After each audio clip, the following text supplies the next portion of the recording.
하나님 감사합니다. 지난 한 주간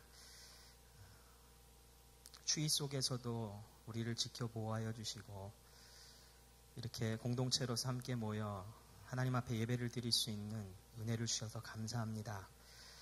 한 주간 세상에서 세상의 스트레스와 압력과 공격 속에 이리 치이고 저리 치인 채 그저 있는 모습 그대로 주님 앞에 나옵니다.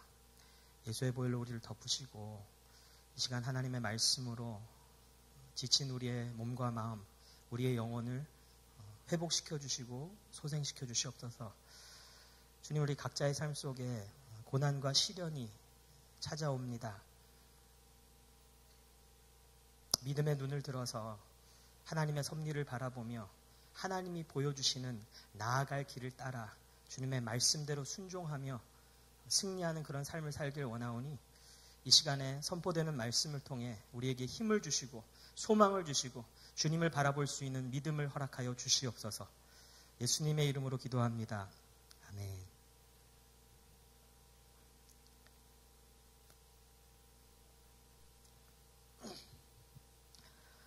이번 주 중에 어느 청년에게서 제가 카톡을 받았는데 큐티를 하다가 본인이 갖게 된 마음을 저에게 솔직하게 토해내더라고요. 그냥 몇 문장만 제가 소개해드리자면, 제가 오늘 큐티를 했는데 큐티 말씀에서 고난 가운데 기뻐하라고 했잖아요. 이게 정말 묵상하는데 순간적으로 정말 죽어버리고 싶다는 생각이 들었어요. 도대체 도무지 어떻게 이 고난 가운데서 도대체 사람으로서 정말 어떻게 기뻐하라는 건지 갑자기 말씀이 확 야속하게 느껴지더라고요. 물론 큐티 내용은 내가 그리스도인임을 밝혔을 때 이방인들의 야유와 비난 가운데 기뻐하라는 거여서 저의 상황과는 약간 맞지 않을 수 있지만 그래도 불의한 상황에서 기뻐하라는 말이 이상하게 제 가슴을 점여오더라고요. 그리고 뒤에 쭉 좀 더 있었는데요. 여러분, 그렇지 않습니까? 우리가 이 세상을 살면서 고난과 시련을 겪으면서 살아갑니다. 대학 입학부터 시작해서 취업의 어려움, 우리 청년들은 결혼, 또 결혼하신 분들은 이혼, 질병, 경제적인 어려움, 참 많은 고난과 시련이 우리의 삶 속에 존재하는데 그 중에서도 특히 믿음 때문에 말씀을 붙잡고 기도하면서 어떻게 해서든지 하나님의 뜻대로, 하나님의 기준대로, 하나님의 가치관대로 살아보려고 발버둥을 치고 있는데 그럴 때 여전히 찾아오는 그런 고난과 시련은 우리를 정말 힘들게 하고는 합니다. 그런데 오늘 본문 말씀은 우리에게 권면하거든요. 12절 말씀 보니까 사랑하는 여러분, 여러분을 시험하려고 시련의 불길이 여러분 가운데 일어나더라도 무슨 이상한 일이나 생긴 것처럼 놀라지 마십시오. 놀라지 말라고 얘기합니다. 그리고 13절 말씀 보니까 그만큼 여러분은 그리스도의 고난에 동참하는 것이니 기뻐하십시오. 오늘 본문 말씀을 쓴 사도 베드로가 우리에게 뭐라고 권면하냐면요. 고난과 시련 가운데서 놀라지 말고 기뻐하라고 말합니다. 시련의 불길, 놀라지 말라고 말합니다. 어떻게 놀라지 않을 수 있죠? 고난 앞에서 그것을 기뻐하라고 말합니다. 어떻게 고난을 기뻐할 수가 있죠? 제가 몇 년 전에 페이스북에서 이런 황당한 글과 사진을 본 적이 있는데요.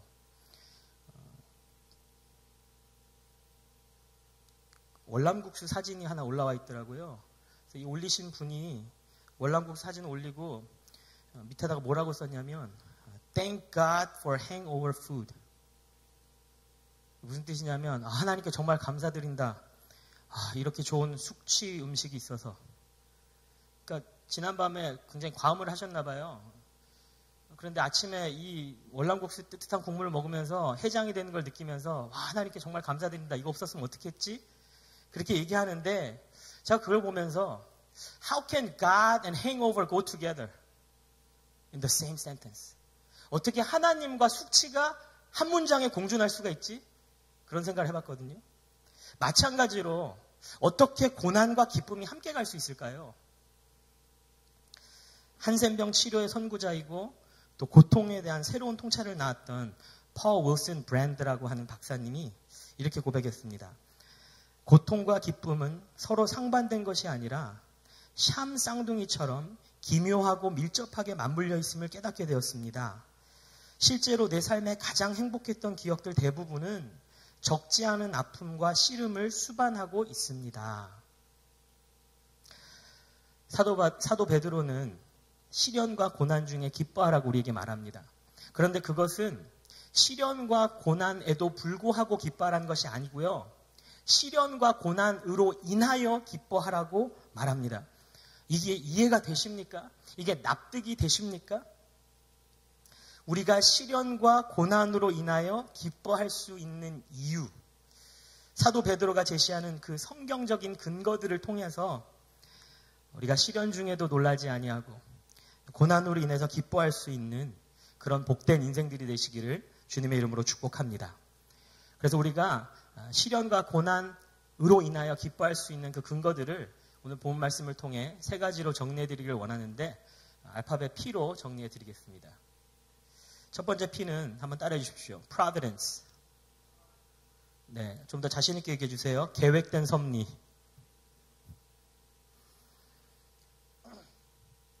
지난 13일 저녁 제주시 오라동에 있는 어느 모텔에서 화재가 났답니다.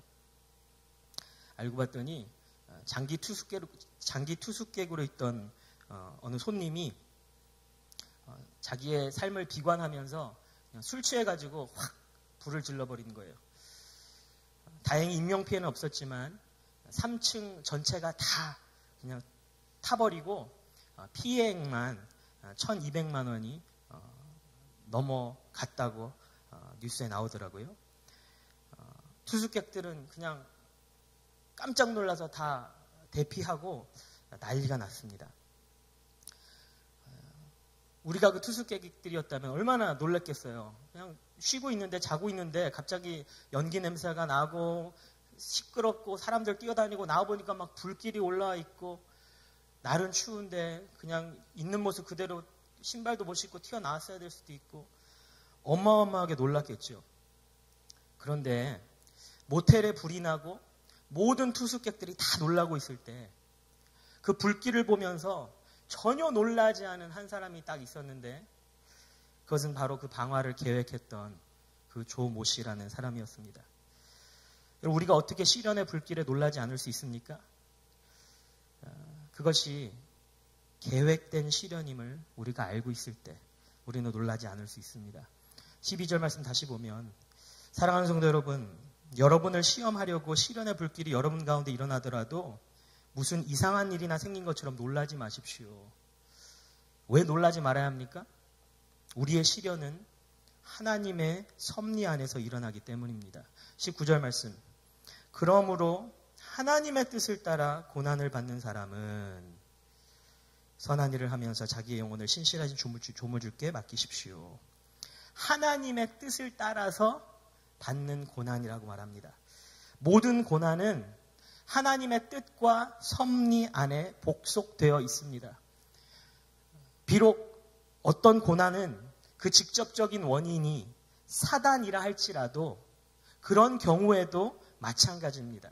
조물주이신 우리 하나님은 천지 모든 만물을 다스리고 있기 때문에 고난은 물론이고 사단까지도 당신의 주권을 벗어날 수 없습니다. 저를 아시는 분들은 잘 아시겠지만 저는 스포츠를 참 좋아하는 사람이거든요. 특히 목사가 되기 전에는 거의 우상이었습니다. 저에게 스포츠는.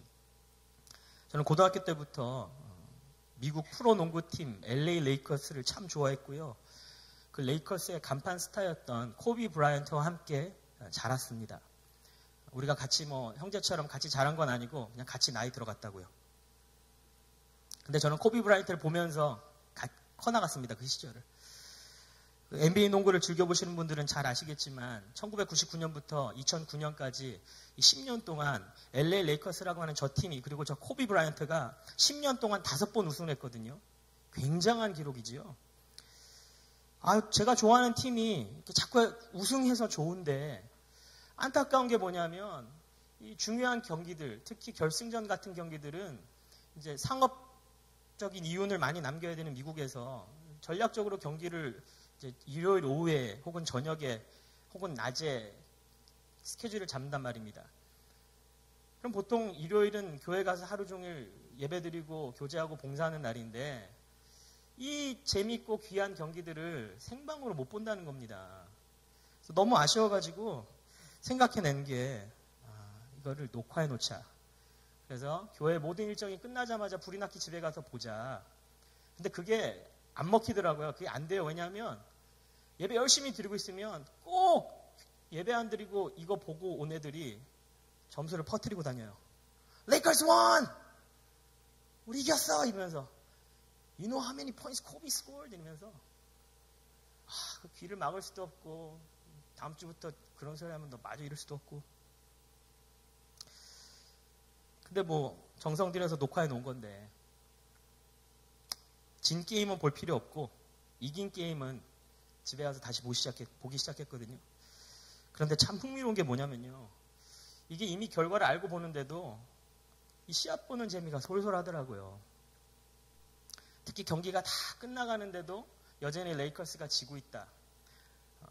엄청난 흥분감을 느꼈습니다. 이번에는 언제 어디서 또 뒤집을까? 코비는 또 어떤 말도 안 되는 슛을 성공시킬까? 나중에는 우리 팀이 더 많이 뒤져있기를 바라게 되더라고요. 점수차가 크면 클수록 그 역전의 감동이 훨씬 더 짜릿했기 때문입니다. 제가 만약에 그 경기들을 생방송으로 보고 있었다면 아마 심장마비로 병원에 실려갔을지도 몰라요. 코비가 슛을 하나 던지고 그게 들어가지 않을 때마다 가슴이 철렁하고 좌절하고 막 욕 나왔을 것 같아요. 그리고 점수차가 좀처럼 좁혀지지 않고 시간은 계속 흘러가는 걸 볼 때 이번 거 졌어. 그냥 TV 끄고 리모컨 집어 던지고 아마 그냥 잤을지도 모르겠어요. 하지만 게임의 결과를 미리 알고 보았기에 마음의 여유를 가지고 즐길 수가 있었던 기억이 납니다. 우리가 겪는 고난과 시련도 마찬가지입니다. 아무리 시련의 불길이 거세고 고난의 파도가 험해도 결과는 이미 정해져 있음을 여러분 믿으시기 바랍니다. 시편 66편 10절에 하나님, 주님께서 우리를 시험하셔서 은을 달구어 정련하듯 우리를 연단하셨습니다. 우리가 지금 겪고 있는 고난과 시련의 끝은 정해져 있는데 바로 하나님께서 우리를 연단하시고 정금과 같이 더욱더 순결하게 순수하게 예수 그리스도를 닮아가는 모습으로 나아간다는 것입니다. 그래서 사도 베드로도 계속 강조하지 않습니까? 5절 베드로전서 5장 10절에 보니까 모든 은혜를 주시는 하나님 곧 그리스도 안에서 여러분을 자기의 영원한 영광에 불러들이신 분께서 잠시 동안 고난을 받은 여러분을 친히 온전하게 하시고 굳게 세워주시고 강하게 하시고 기초를 튼튼하게 하여 주실 것입니다. 나의 길 오직 그가 하시나니 나를 단련하신 후에 내가 정금같이 나오리라. 욥이 그러지 않았습니까? 일찌감치 하나님을 신뢰했습니다. 아들, 딸 다 죽고 재산 다 날리고 온몸이 병들고 심지어는 아내에게마저 버림을 받았을 때 그때도 욥은 다음과 같이 고백합니다. 모태에서 빈손으로 태어났으니 죽을 때에도 빈손으로 돌아갈 것입니다. 주신 분도 주님이시요 가져가신 분도 주님이시니 주님의 이름을 찬양할 뿐입니다. 우리 사랑하는 사교회 성도 여러분, 모든 고난과 시련은 하나님의 계획된 섭리 아래 있음을 믿고 나의 가는 길 오직 그가 하시나니 나를 단련하신 후에 내가 정금같이 나으리라. 이 고난과 시련으로 인한 기쁨을 믿음으로 고백하는 그런 복된 인생들 되시기를 주님의 이름으로 축복합니다. 고난과 시련 중에서도 기뻐할 수 있는 첫 번째 이유는 providence, 하나님의 계획된 섭리 안에 있기 때문입니다. 두 번째 이유는 따라해 주세요. participation. 좀 더 자신 있게 동참. 12절과 13절 상반문을 다시 한번 읽어보겠습니다. 사랑하는 여러분, 여러분을 시험하려고 시련의 불길이 여러분 가운데 일어나더라도 무슨 이상한 일이나 생긴 것처럼 놀라지 마십시오. 그만큼 여러분은 그리스도의 고난에 동참하는 것이니 기뻐하십시오. 그리스도의 고난에 동참하는 것이라고 말합니다.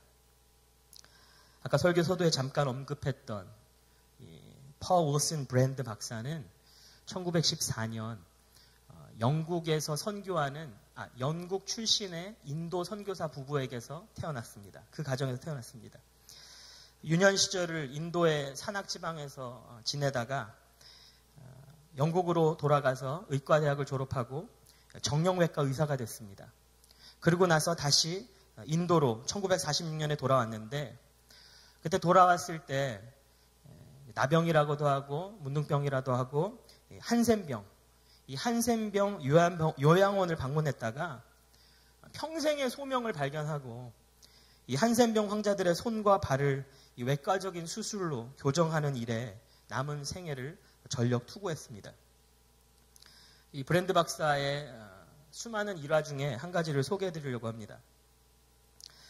브랜드 박사는 출장차 미국을 떠나 영국에 갔다. 그는 영국의 몇 군데에서 일을 본 후에 여러 시간의 기차 여행 끝에 런던에 도착했다.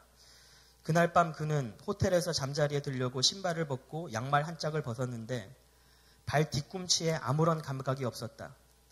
보통 사람들에게 있어서는 이런 일이 별것 아니겠으나 인도에서 수많은 한센병 환자를 수술한 경험이 있는 세계적인 권위의 한센병 전문가에게는 순간적으로 심각한 의심이 떠올랐던 것이다. 브랜드 박사는 얼른 일어나서 핀을 찾았다.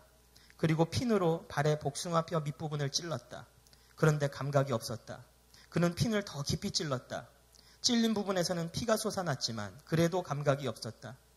자신이 한센병에 감염이 된 것을 알았다.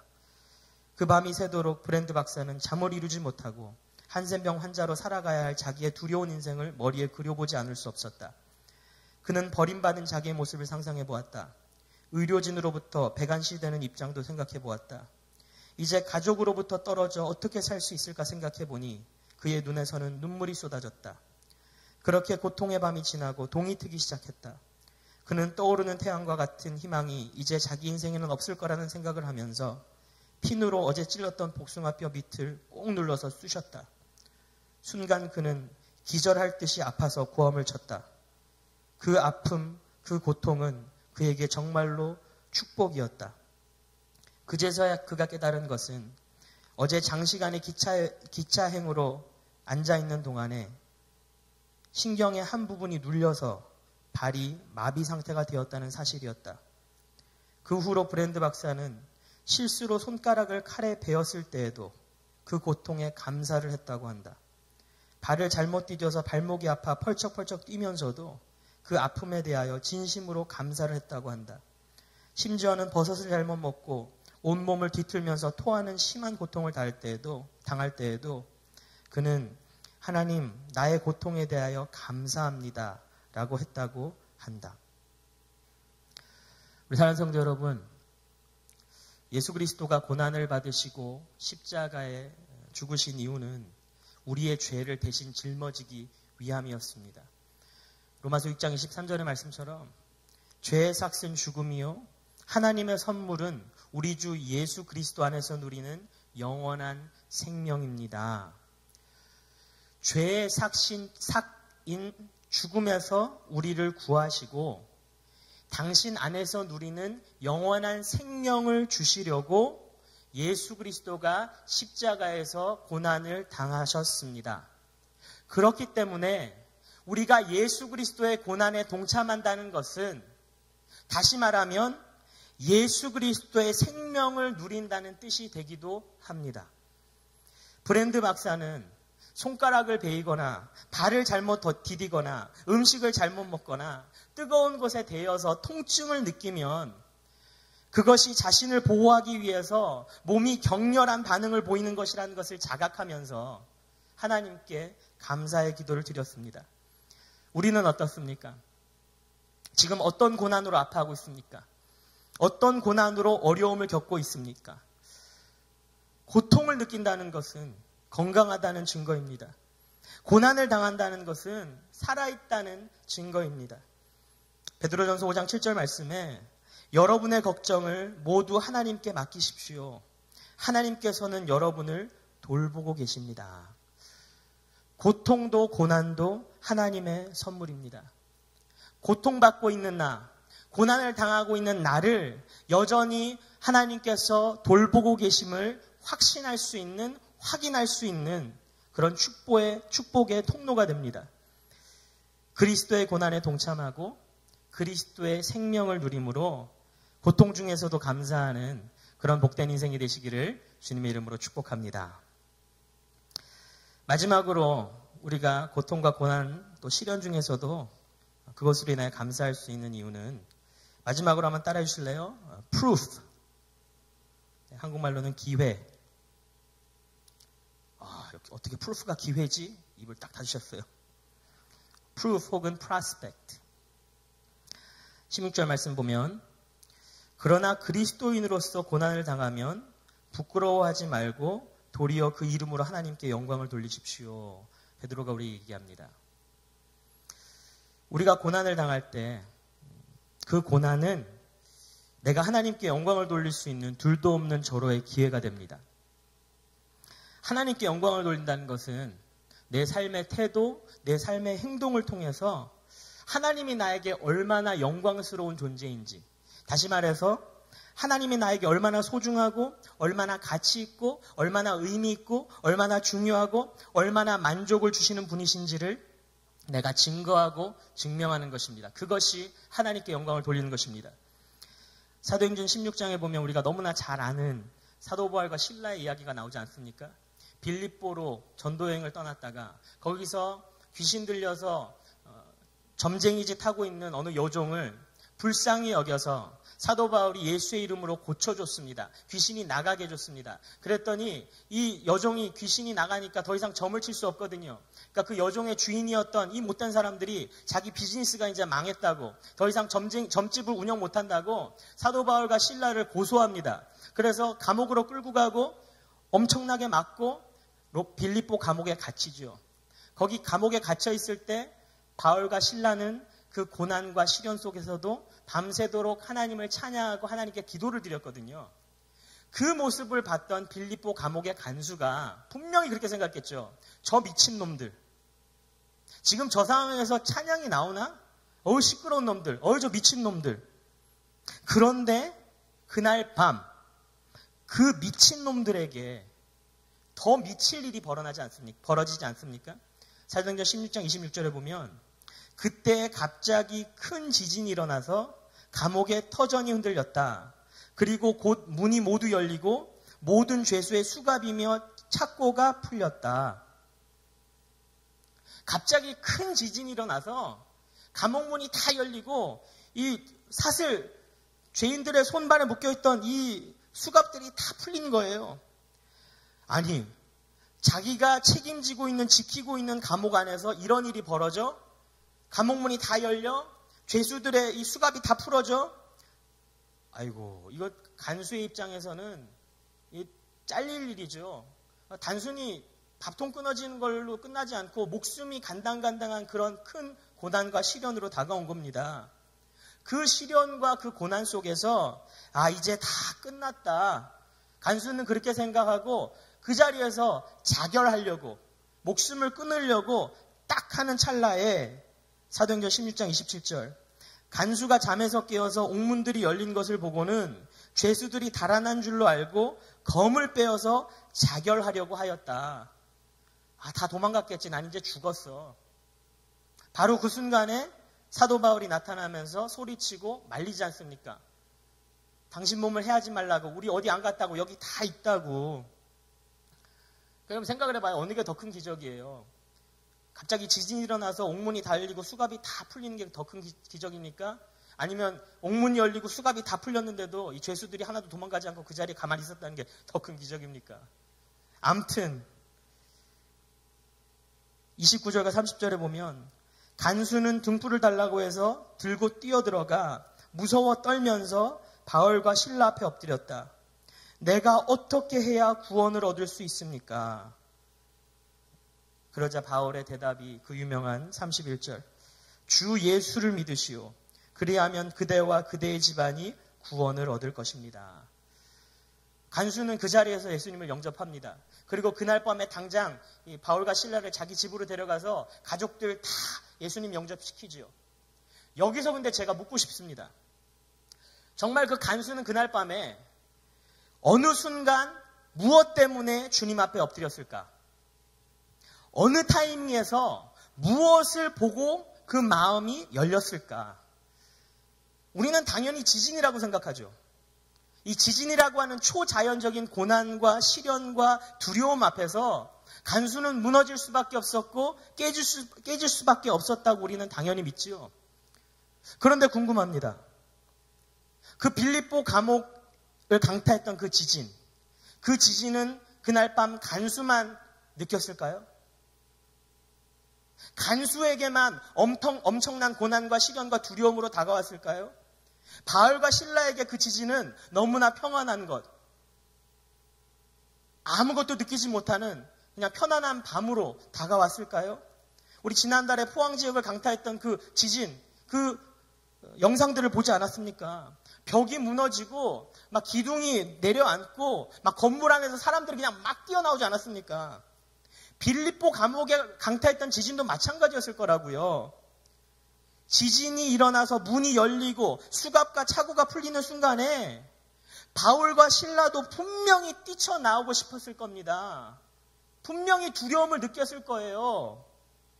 그러니 이 간수의 관점에서 이 상황을 바라봤을 때, 아니 감옥에 갇혀 있으면서도 하나님을 찬양하고 기도하던 저 미친 녀석들이 지금 자기가 느끼는 그 동일한 흔들림, 그 동일한 두려움 속에서도 도망가기는커녕 그 자리를 지키면서 흔들리는 자기의 손을 잡아주고 두려움에 떨고 있는 자기의 마음을 헤아리는 그 바울과 실라의 모습 속에서 감옥 간수는 분명히 바울과 실라와 함께 하시는 하나님의 임재를 보았을 것입니다. 그게 14절 말씀 아닙니까? 여러분이 그리스도의 이름으로 모욕을 당하면 복이 있습니다. 영광의 영, 곧 하나님의 영이 여러분 위에 머물러 계시기 때문입니다. 고난은 나와 같은 아픔, 나와 같은 어려움을 겪고 있는 사람들에게 내 삶에 역사하시는 하나님을 증거할 수 있는 절호의 기회가 되는 것이지요. 아까 말했던 포항의 그 지진, 지난달 피해들이 어마어마하지 않습니까? 주택 피해만 17,000건, 피해액만 900억 가깝습니다. 이재민들이 1,500명, 한동대 학생들은 중간에 다 집으로 귀가시켰습니다. 물론 지금 다시 돌아갔지만. 그런데 가장 큰 피해를 본 사람들은 수능 수험생들이었잖아요. 하루 전날, 시험 하루 전날 지진이 나고 수능일이 일주일 연기된 거죠. 얼마나 힘들었겠어요, 마음이. 그런데 포항 지역에서 수능을 치르는 그 수험생들이야말로 정말 마음이 아팠겠죠. 왜냐하면 일부 몰상식한 네티즌들이 SNS에다가 그런 글을 올리지 않았습니까? 니네 때문에 왜 우리가 다 손해봐야 되냐고.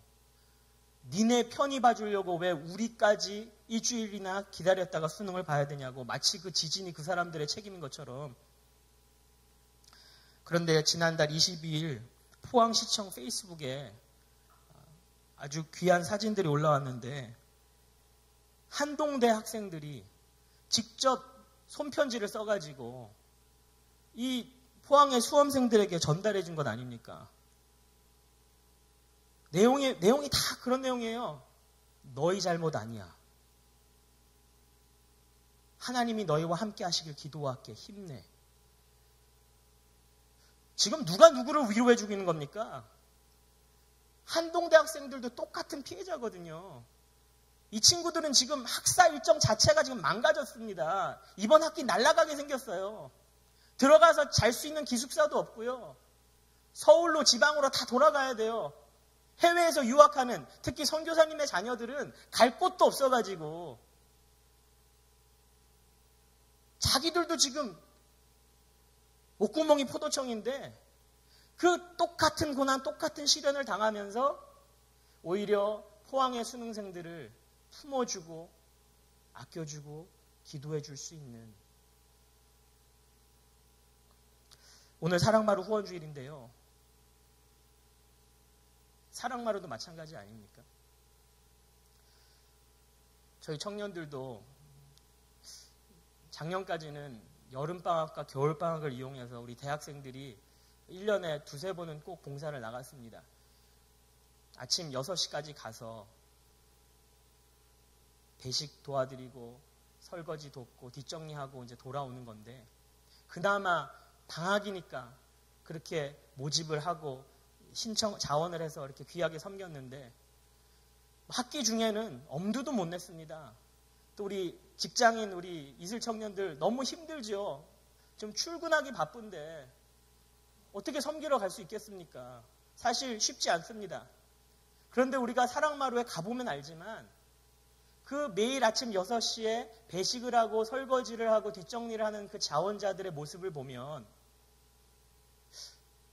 우리 대학생들이나 젊은 직장인들보다 더 피곤하면 피곤하셨지 시간이 남아도시는 분들이 아니라는 걸 우리가 알 수 있지 않습니까?